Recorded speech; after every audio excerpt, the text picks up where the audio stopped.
If you live in or around downtown, you probably recognize that sound. Back in January, train horns went off at all hours of the day and night, angering residents. And good evening, I'm Kimberly Hunt. Now, a Team 10 investigation has uncovered the repeated warnings the city was given by a federal inspector before those horns were mandated to go off. Investigative reporter Austin Grabish now with what happened. The sound was jarring, relentless, and irritating. It just is so loud that it hurts. It hurts your ears, your head, you get a headache after a while. In January, train horns went off at all hours in and around downtown San Diego. The piercing horns blew for at least 15 seconds every single time a train approached more than a dozen intersections. The sound of the trains was so loud for residents living around here, not even earplugs or noise-canceling headphones could block out their piercing horns. Amon Nikwe says the sound made him miserable. To the building, it would just kind of shake the room. It was that loud. So it woke me up out of my sleep, obviously. He's a remote tech worker and says it became impossible to do meetings at his apartment in Little Italy. Just kind of made me feel as if it's threatening my job. And that just was not something I was willing to tolerate. After the horns went off around the clock for 12 days, he had enough and decided to move to Pacific Beach. This is a problem I couldn't solve without moving. I mean, it could happen tomorrow again. In January, the city said the federal railroad regulator suspended the quiet zone after an inspector found deficiencies. The quiet zone allows trains to go by without blowing their horns. In exchange, signage and other safety measures like pedestrian gates are required to be maintained by the city. So how did San Diego lose the quiet zone? I filed a public records request to find out. It turns out the city's been aware of deficiencies jeopardizing the quiet zone for 5 years. This email I obtained from last January was written by a federal inspector. In it, he says it appears the city took no action to correct deficiencies in the 2019 report and allowed the quiet zone to fall out of compliance. Among the deficiencies were issues with railroad pavement markings and signage. The inspector warned if the city wanted to keep the quiet zone, quote, "I strongly recommend you conduct an internal audit and address any issues with the corridor." Remember, this email was from January 2023, almost a year before the feds ordered those horns to start going off.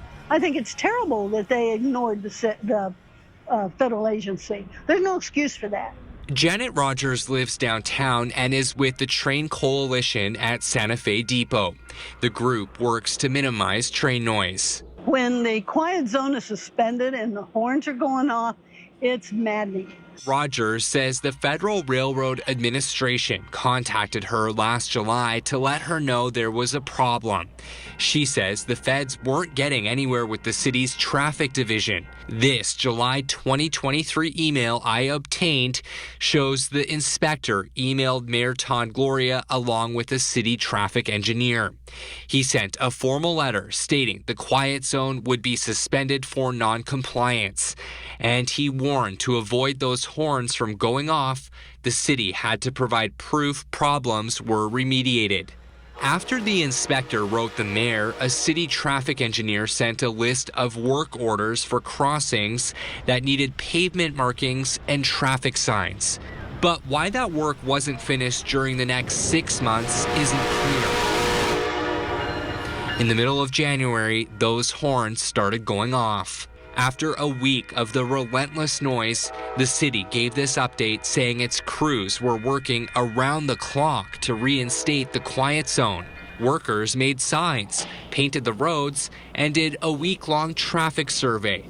After 12 days, the work was done, and the feds told train operators they no longer had to blow their horns. It looks like from these emails, the city was repeatedly warned the quiet zone was going to go away if they didn't do this work, simple work, fixing signs, painting the road, and then residents paid the price.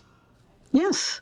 I mean, all of us paid the price who live downtown and close to the railroad, with our lives being severely disrupted by a lot of noise. What do you want to see done after reading these emails?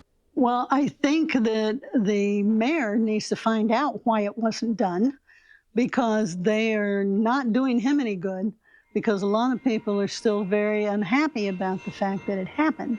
I asked the mayor's office for an interview. I didn't get a reply, so I followed up 2 more times.